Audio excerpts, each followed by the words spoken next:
It's a thrill to talk about this open source seed initiative. This is a brand new project. We've been working hard on it for about 3 years, and I'm going to give you a little bit of a story about how we developed this concept. First, I want to tell you about myself. My family comes from a little town in Eastern Europe, and it used to be part of Poland, and then it was part of Russia, and back and forth, and this is a scene, sort of a market scene from that town. I think in addition to living a sort of very simple life, there were a lot of root vegetables, which played a pretty important role in our diet. My grandfather Isidore, who's pictured right here in the front, working at a cigar factory, came to the United States at age 13 as an immigrant, and he tried to live the American dream. He eventually started with his brother-in-law a laundry in Chicago. They had a couple of routes. They picked up laundry. They did laundry, and eventually he built up his laundry to the point where he could do some things, and he invented things. And he invented a barber coat that he actually received the U.S. patent for in 1930. And it was a barber coat that the hair didn't fall into the pockets. Now this invention never made any money, and it was never produced as far as I know, but patents were a huge deal, and this was the American dream, right? This enabled him to build a business, and he and his family, who are pictured here, lived in this wonderful house that, which is pictured on the right, and it was that life that my grandfather and grandmother lived in the first part of the 20th century in the United States that enabled my parents to also build not just an American dream, but a suburban dream. And this is me and my sister on the front steps of our house in the suburbs of Chicago, where I grew up. And so that whole story, from Eastern Europe and the root vegetables to developing a business to getting a patent to the American dream and the suburban dream, led me back to college and graduate school, where I studied to be a plant breeder so I could breed root vegetables. So it's a wonderful thing, and I feel so lucky to be able to do what I'm doing. The Open Source Seed Initiative is a project that brings together a number of things that have already been talked about here during the day, and certainly in the presentation we just heard. And this is a concept that has its origins going back many, many decades, and I want to just share with you what this story is all about. So a lot of people are concerned about intellectual property protections, and particularly in the breeding universe, there's so many legalistic protections now on seeds that we in the breeding community, and of course in the farming community too, people are concerned about what we call freedom to operate. Our freedom to operate, our ability to use other people's seeds to do plant breeding is extremely limited. Some of you may have seen this image. This comes from Phil Howard of Michigan State University, and it's an image of the concentration in the seed business. And you'll see that there are probably four major circles of companies. There's Monsanto, Syngenta, DuPont, also Limagron, they're a French farmers cooperative, and all of the seed businesses that surround them that really control all of the world's seeds. This tremendous concentration has taken place over the last several decades, and it is part of what's hindering our freedom to operate.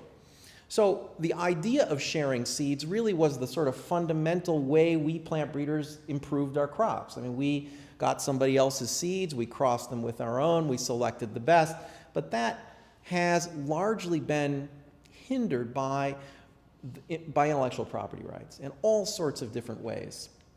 So while we would say that seeds are a common heritage of humanity from antiquity, since the very, very beginning, people have now protecting them legally, and those legal protections are taking some very interesting forms. One of the forms that they take is a seed packet that looks like this. And you can't read this, of course, it's too small. This comes from a company called Seminus, which is the largest vegetable seed company in the world and owned by Monsanto. On the back of Seminus's packet, it says that by opening this packet, you agree to the following conditions. That seed cannot be saved, it cannot be replanted, you cannot breed with it, you can't even do research with it. You cannot study the results of what you get from that seed. You are essentially allowed to open the packet, take out the seed, put it in the ground. You are renting this seed. It's a rental agreement. You have leased that seed. It's not owned by the farmer. It's not owned by the breeder. It's owned by the company who developed it and who is selling it to you, and you can use it one time for crop production purposes. So If we had, many of our varieties in the United States have plant variety protection, which is a form of protection that a breeder can get on a variety that does limit its use in certain ways, but it does allow breeding. So plant variety protection certificates allow for breeding. This kind of bag license or packet license that we're now seeing completely eliminates not only the idea of breeding, but it eliminates the opportunity to do research. Another thing that I'd like to mention about sort of some of our justification for developing this open source seed initiative is this sort of very strange situation we find ourselves in. This is one of the crops I work on is carrot. I breed onions, carrots, and table beets.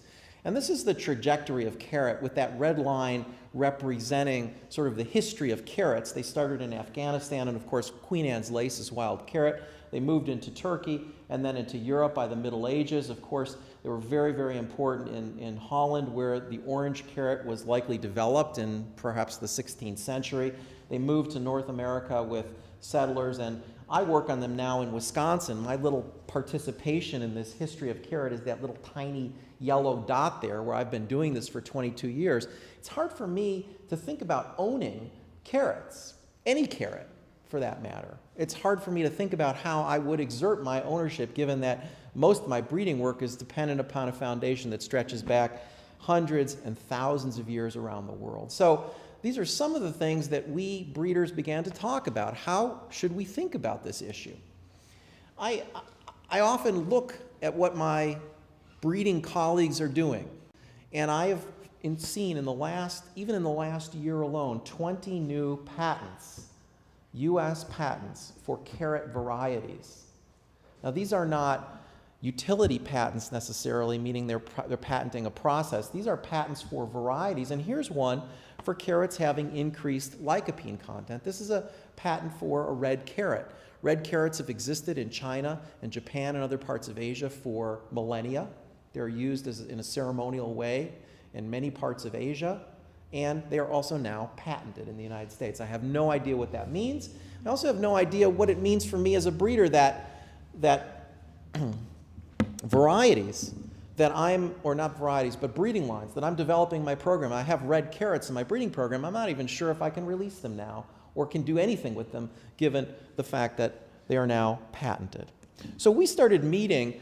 The first meeting took place in 2011, but we really didn't get started until 2012. This is a group of us meeting at the University of Minnesota to talk about the potential for developing a new initiative around this issue of seeds. I'll introduce you to some of the characters who have been part of this. This is Michaela Cawley from the Organic Seed Alliance, Pat Hayes, a barley breeder from Oregon State University, Tom Stearns, the founder and president of High Mowing Organic Seed Company, Jack Kloppenberg, a sociologist at the University of Wisconsin, Frank Morton, a farmer, breeder, and owner of Wild Garden Seeds, Steve Jones from Washington State University, Jim Myers from Oregon State University, Tom Michaels in the middle, Aaron Ogden, an attorney who helped us draft some of our early documents, Ben Lilliston, Teresa Podol, Claire Luby, and a number of other individuals who were all part of these conversations over a period of a couple of years to talk about how we might develop something a bit different. We were very intrigued with open source software. Open source software supports tinkering, and it supports a kind of free exchange. You develop some code, you send out that code, and people make something with it. They make their own applications with it. And the idea is that the code can go anywhere. It just can't be legally tied down and legally restricted. It's viral. It has a way of just moving on in the world. And we like the fact that it applies to derivatives, because in plant breeding, I'm going to take somebody's seeds and I'm going to cross them with my own, and then I'm going to create something new. That new thing, that derivative thing, then becomes an open source product under this open source model. So we really like that, and we wanted to apply it in some way. We wanted to develop that and use that as a sort of a framework. One of our group, Tom Michaels, who's a professor at the University of Minnesota, has actually developed something that he called a general public license more than 10 years ago for some bean varieties that he published in the Bean Cooperative Improvement newsletter. Just an idea to release beans using some sort of a general license that anybody could get it. This was kind of what we were hoping for, but what we wanted was a general public license that would prevent others from taking that material and then legally restricting it, legally somehow hindering anybody's use of that material. And so we came up with OSSI, or the Open Source Seed Initiative. One of the questions that we got, first of all, is how does this differ from what the United States National Plant Germplasm System is doing? And we visited the Canadian Gene Bank today. They are also distributing material, although the US and Canada are a little bit different in the way their gene banks operate, but they are also commons. There are ways to get free access to germplasm, and anybody can use that germplasm. But what's happening in the United States is that people are taking that material out of our gene banks, they are doing a little bit of breeding with it, and then they are obtaining patents and licenses and other forms of restriction. So it becomes not a protected commons, but an open commons, and it is being mined.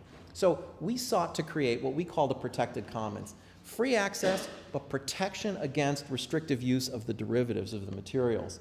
And so Claire and Jack and myself found ourselves packeting up some seeds.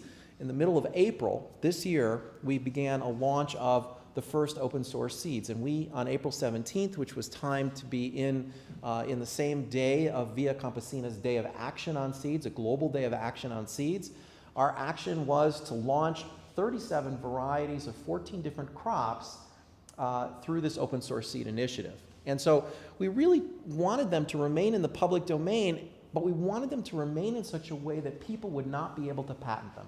I liken this to a national park. It's like saying, we're going to take some land, we're going to set it aside, we're not going to develop the land. We may charge people an admission fee to get in there, but we're not going to allow people to build houses on it, or we're not going to build apartment buildings or restaurants on it. We're going to agree that this natural resource needs to remain separate. So we held a rally. Here are some of our Free the Seed things as the rally was getting started. Here's a picture of Jack speaking at the rally, and I should say that Jack has been writing about these issues for more than 30 years. A number of you in the room know Jack Kloppenberg, and I know he spoke to the Canadian Farmers Union, I believe, recently. He is both the mother and the father of this initiative. And here is Claire Luby, who is a student working on her dissertation research with me, and her work surrounds many of the genetic and sort of biological questions about open source that we can talk about later. So we had a large release of 37 varieties, and I'll tell you a little bit about what happened with that material since April 17th.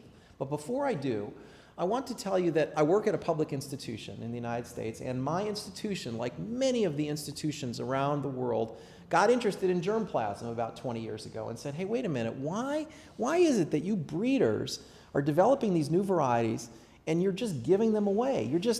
You're like, you know, you're letting the farmers use them, and they're just going, and we should be capturing some of that revenue. There were also some very, very high-profile varieties released from Wisconsin, not in my crops, but in one in particular in potato. That was an enormously successful variety for farmers in the upper Midwest, and it made the farmers a lot of money, and the university said, hey, we should be involved in that. All universities decided to do this, not just mine. The tech transfer office at my university is managed by the Wisconsin Alumni Research Foundation, which is on the top floors of that building. And they are great partners in many ways. And I will say, to be completely candid, that if as a public breeder, I don't have some of my germplasm licensed with a royalty, it's very hard for me to support my program. This goes back to exactly what you were talking about, the breeders getting compensated. Now I'm going to tell you, at the same token, I need some revenue. But I don't want revenue for everything, and it's not right for me to get revenue for everything, in my opinion. I need some revenue to keep operating, but if I only sought revenue, I don't think I'd be doing my job. And so it is this balance between what the university wants us to do and what I think we ought to do that's the real tension that I'm working in right now. Now, I had to get permission. I can't just release my varieties any way I want. I have to go to the university, and I have to get permission, and I said, I and several colleagues are working on an open source seed project. We would really like permission to let us release these 2 open pollinated carrot varieties through this initiative. And they did. Not only did they let me release them this way, but the university also supported me. They offered to put in each seed packet a little one-way material transfer agreement that said these were developed at the University of Wisconsin. We want them to be freely used. We don't want them to be patented or legally protected. We want them to make their way into the world. So I actually really was very, very grateful that my institution supported me.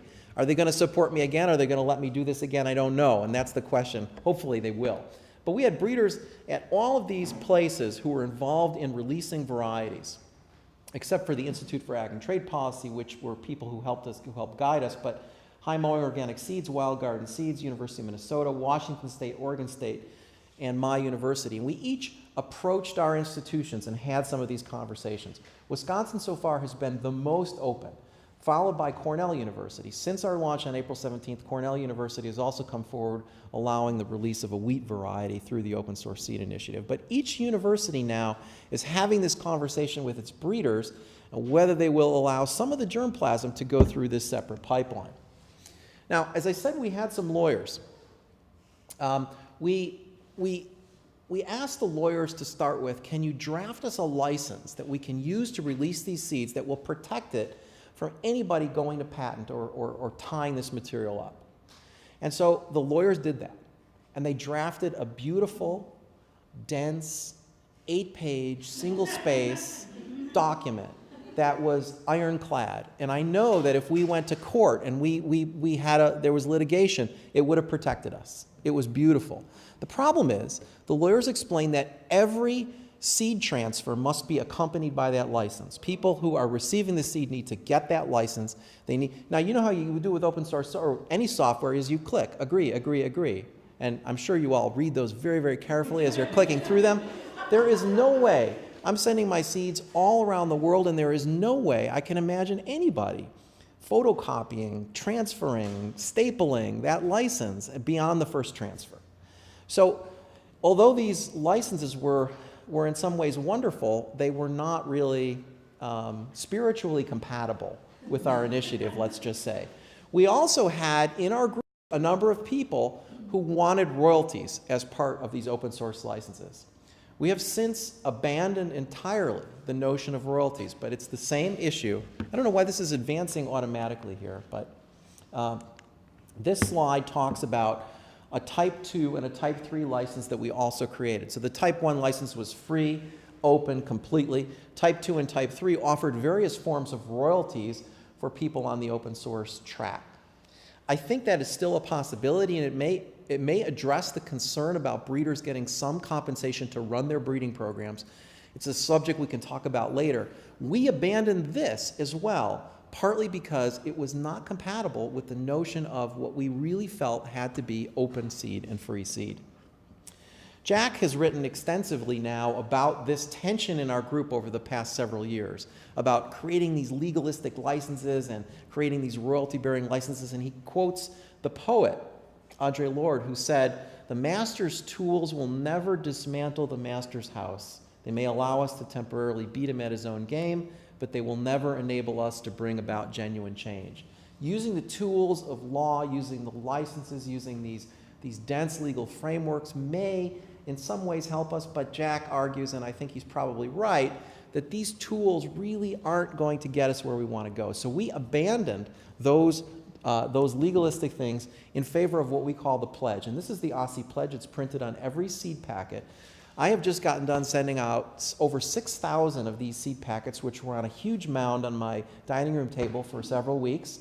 My kids, my wife, everybody who visited my house during that time participated in filling those seed packets. And this is the pledge that's printed on them. It says, "It's intended to ensure your freedom to use the seed in any way you choose and to make sure those freedoms are enjoyed by all subsequent users. By opening the packet, you say that you won't restrict anybody's use of those seeds and the derivatives by patents, license, or other means, and you pledge that if you transfer the seeds or their derivatives, they will be accompanied by the pledge." That's the whole thing. Is this legally defensible? That's something we can talk about after these presentations. Probably not, but who knows? This is what we chose to use to appeal to the moral economy and hopefully get people to appreciate what this is. I have released 2 carrots as part of the 37 varieties that went out. One of them is called Sovereign, which is pictured here, and the other one is called Orania. And these 2 became part of those open source releases. This is what our seed mailers look like. We have these beautiful cardboard seed mailers with the pledge printed on them. We've had a really wonderful partnership with all sorts of interesting designers and people in the art department at our university who helped design some of this. And we have been sending out requests. We have a website, opensourceseedinitiative.org. We had requests from over 16 countries. We sent out over 6,000 seed packets. to more than 400 individuals, and it has been really an incredible period of about a month and a half as we've begun to try to respond to the questions and have this dialogue about open source seeds. Tom Stearns, who's from High Mowing Seed, has said that OSSI is a seed itself, and we'll see. It'll be really interesting to see where it goes, what conversations it starts, what new relationships it creates. But having the formal initiative, actually going to launch, as we've done on April 17th, has really started a great conversation that we have been involved in. Before I close, I want to mention a couple of major challenges that we are facing and that I think we are going to continue to face. First of all, the public institutions are like the companies in many ways. The institutions want their revenue, they want royalties, and they're not going to easily let all their breeders just release everything for free and do it this way. And so I think that is going to be a continual challenge for us, even in the public sector. I don't know how easy it's going to go. Next time I come forward with something, the university is going to say, I don't know, maybe we won't let you do it that way. The licenses, to make them really legally enforceable, they have to be detailed, they have to be lengthy, and they have to be transferred each time the seed is transferred. Going to something like a pledge is probably not going to be legally defensible, and that's going to create a whole new set of questions. What is a minimally enforceable license going to mean for us? And finally, I will say that, as we've learned in the last couple of weeks, we are breeders participating in breeding programs for a long period of time, all of us. We all had material that we had been developing and that we found a wonderful conduit through this initiative for that germplasm. But if we were starting from scratch, how would we do that? How would we build an infrastructure of greenhouses and fields and seed cleaning equipment and all the things that I use and need and depend on? That would be a real challenge. And so I think we have some huge challenges in front of us, but we have an incredibly enthusiastic public and a lot of wonderful people around the world who have embraced this initiative. So that's where we are right now. Thanks so much for your attention, and I look forward to talking with you about this tonight.